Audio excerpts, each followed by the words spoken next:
Halo teman-teman, selamat bertemu kembali dengan saya, pengacara Sumarni.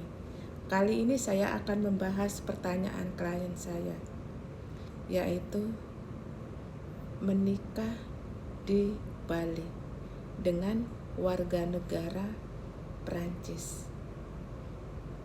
Bagaimana saya bercerai, Ibu? Karena suami saya itu sekarang tinggal di Prancis. Sudah sekitar 1 tahun pulang ke Prancis dan suami saya sudah tidak memberi nafkah lagi kepada saya. Dan memang saya dan suami saya udah memutuskan untuk bercerai. Tapi kan suami saya tidak mau mengajukan cerai, Bu, karena dia sudah di Prancis dan nggak mau tahu urusan lagi. Jadi saya yang harus mengajukan cerai. Ibu, saya itu kan menikahnya di Bali, tapi sebenarnya saya ini orang Jakarta.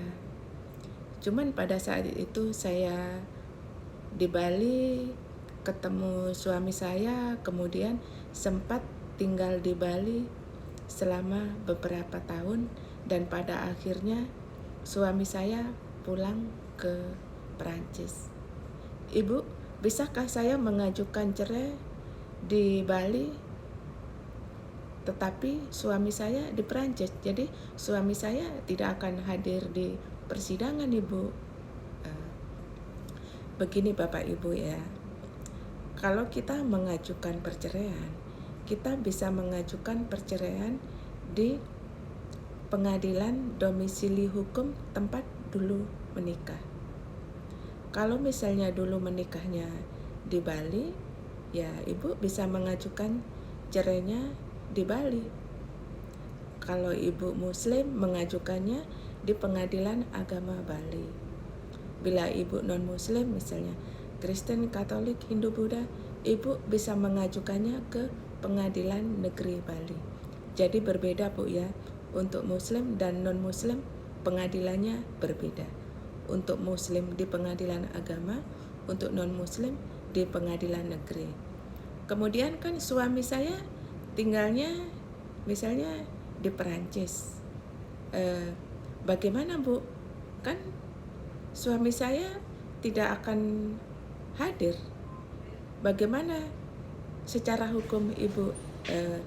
Begini Bapak Ibu ya, kalau misalnya suaminya tinggal di Perancis, maka gugatan perceraiannya itu akan dikirim ke perwakilan Perancis di Indonesia, di Kedutaan Besar Perancis di Indonesia. Jadi suami Ibu tetap dipanggil secara sah melalui kantor perwakilan Perancis di Indonesia. Jadi perceraian Ibu tetap diproses walaupun suaminya Ibu tidak hadir. Jadi kalau misalnya sudah dipanggil 3 kali berturut-turut tapi suami tidak hadir, maka pengadilan akan memutuskan perceraian itu secara first take. First take itu adalah putusan tanpa dihadiri oleh pihak tergugat. Jadi cerainya tetap bisa diputuskan oleh pengadilan selama syarat-syaratnya terpenuhi. Jadi selama proses perceraian nanti, Ibu harus mengajukan 2 orang saksi. 2 orang saksi ini yang mengetahui kondisi rumah tangga Ibu. Misalnya sudah berpisah rumah, si Ibu tinggal di Jakarta, si suaminya tinggalnya di Perancis. Otomatis kan sudah pisah rumah. Misalnya pisah rumahnya sudah 1 tahun.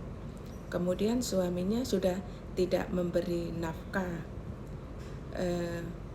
Kemudian suaminya juga sudah mengambil keputusan untuk bercerai dan tidak mau kembali lagi ke Indonesia. Jadi alasan perceraian itu sudah cukup. Nanti pengadilan akan memutuskan perceraian berdasarkan yang Ibu minta. Dan Ibu mengajukan bukti surat berupa akta nikah, KTP, kartu keluarga, itu